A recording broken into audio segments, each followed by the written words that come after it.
अस्सलाम वालेकुम स्टूडेंट्स। आज के इस वीडियो में हम डिस्कस करेंगे chapter number 3 media and it's impacts.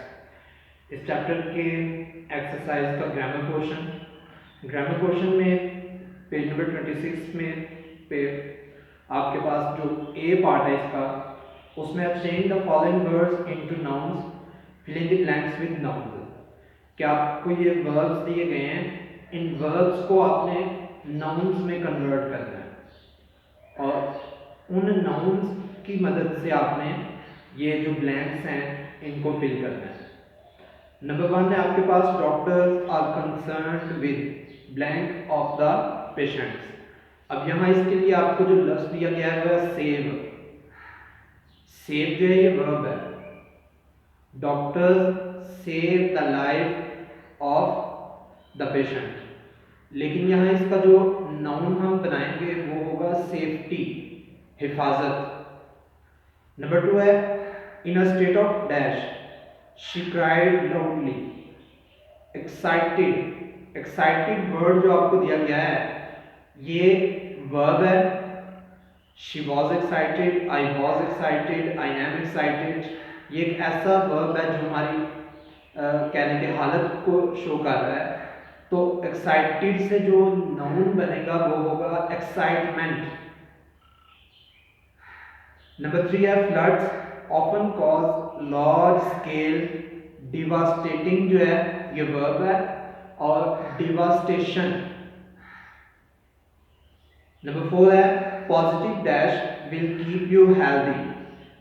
Active जो है ये वर्ब है आपके पास, और एक्टिविटी या activities, positive activities will keep you healthy.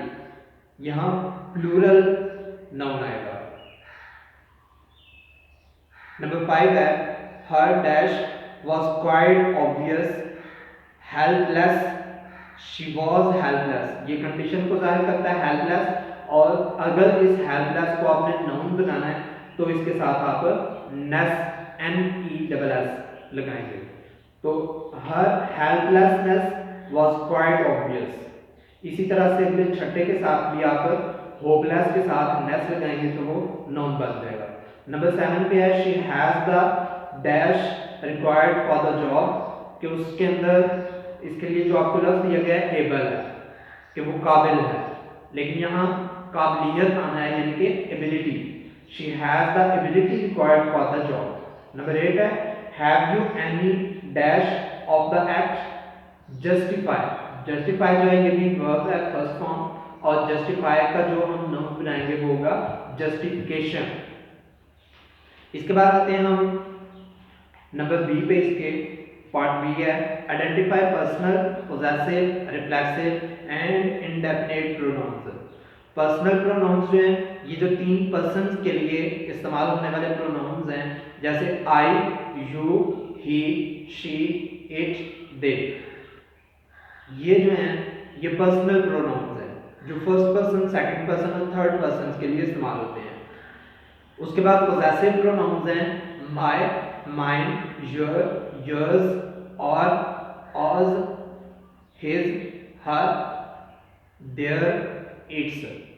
तो ये पोजेसिव प्रोनाउंस है जो किसी की मलकियत को जाहिर करते हैं। उसके बाद आते हैं रिफ्लेक्सिव प्रोनाउंस। रिफ्लेक्सिव प्रोनाउंस जो हैं ये ऐसे प्रोनाउंस हैं कि जो सेल्फ वाली फॉर्म को रिप्रेजेंट करते हैं, और ये जो है ये थोड़ा सा आपके लिए मुश्किल हो जाता है रिफ्लेक्सिव और रिलेटिव प्रोनाउन जो है इनमें फर्क करना। तो यहाँ हम रिफ्लेक्सिव की बात करेंगे, जैसे myself,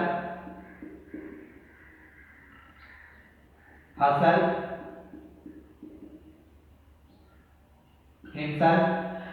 ये रिफ्लेक्सिव प्रोनाउन उस वक्त होंगे ये सारे के सारे अल्फाज के जब किसी भी सेंटेंस के अंदर या जो बात हो रही है उस बात के अंदर सब्जेक्ट जो वर्ब परफॉर्म कर रहा है, सब्जेक्ट जिस वर्ब को परफॉर्म कर रहा है उस वर्ब का इफेक्ट जो है वो रिफ्लेक्ट होके सब्जेक्ट पर ही आ रहा है। जैसे आई हिट माई सेल्फ। आई यहाँ सब्जेक्ट है, आई ने जो काम परफॉर्म किया दैट इज टू हिट, किसी चीज को ठोकर लगाना या किसी चीज को जरब लगाना।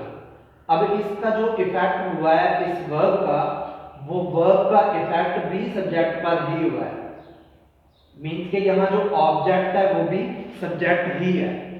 तो इस तरह के सेंटेंस में जब सेल्फ वाली फॉर्म आएगी किसी भी प्रोनाउन के साथ, तो उस सेल्फ वाली फॉर्म को हम रिफ्लेक्सिव प्रोनाउन कहेंगे।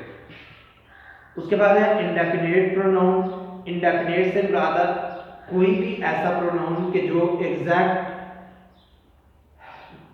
क्वांटिटी जो है वो जाहिर ना कर रहा हो, एग्जैक्ट नंबर शो ना कर रहा हो, उस प्रोनाउन को हम कहते हैं कि ये इंडेफिनिट प्रोनाउन है। मिसाल के तौर पर ईच, एवरी, मैनी, फ्यू, इसी तरह से लिटिल, सम। तो ये जो अल्फाज हैं ये इंडेफिनिट प्रोनाउंस हैं। तो देखिए इसे दिस इज माय बुक, यहाँ माय प्रोनाउन इस्तेमाल किया गया है और माय जो है ये पोजेसिव प्रोनाउन है। Salman is absent because he is ill, he जो है ये भी पर्सनल प्रोनाउन है, थर्ड पर्सन सिंगुलर के लिए इस्तेमाल हुआ है। यू विल हर्ट योरसेल्फ, यहाँ दो प्रोनाउंस हैं यू और योरसेल्फ। यू जो है ये पर्सनल प्रोनाउन है, सेकंड पर्सन सिंगुलर और प्लूरल दोनों के लिए इस्तेमाल होता है, लेकिन यहाँ ये सिंगुलर फॉर्म में आया है। योरसेल्फ जो है ये हमारा रिफ्लेक्सिव प्रोनाउन है और यू के लिए इस्तेमाल हुआ है। Nobody was there to rescue the child. Nobody जो है ये हमारा यहाँ इंडेफिनिट प्रोनाउन है क्योंकि ये एग्जैक्ट तादाद नहीं बता रहा है। Identify pronoun errors and rewrite the following sentences correctly. In sentences में आपने प्रोनाउन की एरर को आइडेंटिफाई करना है और उनको खुद से दोबारा लिखना है। Complete the sentence choosing the right option, के यहाँ आपके पास दो सेंटेंसेस हैं, इनमें आपने करेक्ट फॉर्म ऑफ वर्ब जो है वो according to the chapter statements देनी है। इसके बाद बल्कि आगे भी इसकी तीन मजीद हैं। उसके बाद आता है ई पार्ट आपका चेंज द वॉइस, के एक्टिव वॉइस को पैसिव में और पैसिव को एक्टिव में कन्वर्ट करना है आपने। तो प्रेजेंट इंडेफिनिट से हम स्टार्ट करते हैं एक्टिव और पैसिव की चेंजिंग। प्रेजेंट इंडेफिनिट का जो एक्टिव सेंटेंस का फॉर्मूला है हमारे पास वो है subject plus V1 plus object. जैसे आई लाइक एप्पल्स। इसका जब हम पैसिव करेंगे तो ऑब्जेक्ट जो है ये पहले आ जाएगा अपने सब्जेक्टिव केस में प्लस इज, आर या एम, यानी कि प्रेजेंट कंटिन्यू का जो हेल्पिंग वर्ब्स हैं उनमें से कोई एक हेल्पिंग वर्ब आएगा इस ऑब्जेक्ट के लिहाज से कि जो ऑब्जेक्ट इस्तेमाल हुआ है वो सिंगुलर है, इज आएगा थर्ड पर्सन के लिए, प्लूरल है तो आर आएगा और फर्स्ट पर्सन सिंगुलर है तो एम आएगा, प्लस V3 प्लस बाय, या इसकी जगह पे बाय की जगह पे आप थ्रू का इस्तेमाल बहुत चंद जगहों पे हम करते हैं। बाय थ्रू प्लस सब्जेक्ट और सब्जेक्ट आएगा अपनी ऑब्जेक्टिव केस में। मिसाल के तौर पर इसी को हम डिस्कस कर लेते हैं। एप्पल्स प्लूरल है तो आर का इस्तेमाल करेंगे। Third form of verb light by और आई की ऑब्जेक्टिव केस जो है वो मी। इसके बाद आता है हमारे पास प्रेजेंट कंटिन्यू। प्रेजेंट कंटिन्यू का इसमें हमारे पास कोई भी सेंटेंस नहीं है तो प्रेजेंट इंडेफिनिट के ही ज्यादा सेंटेंसेस हैं। Media helps people to share knowledge, इसको आपने खुद से कन्वर्ट करना है पैसिव में।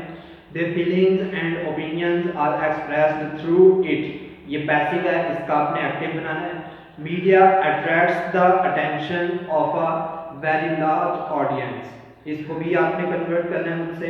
After entering the house we switch on the television, इसको भी आपने पैसिव खुद बनाना है, एक्टिव है ये। नंबर 5 है it not only informs us but also entertains us. ये भी प्रेजेंट इंडेफिनिट का ही एक्टिव है और इसको आपने पैसिव करना है। उसके बाद आपका नेक्स्ट पैराग्राफ जो है change the paragraph into past indefinite tense कि पास्ट इंडेफिनिट टेंस में आपने इसे कन्वर्ट करना है कि और पास्ट इंडेफिनिट का जो हमारे पास फॉर्मूला है वो सिर्फ और सिर्फ यहाँ हम चेंज लाएंगे इसी फॉर्मूला में V2 second form of verb लगाते हैं यानी कि जहाँ हेल्प है वहाँ हेल्प्ड आ जाएगा। इसी तरह से जहाँ जहाँ फर्स्ट फॉर्म ऑफ वर्ब है या एस के साथ भी है तो उसके साथ हम उसको सेकंड फॉर्म ऑफ वर्ब में कन्वर्ट करेंगे।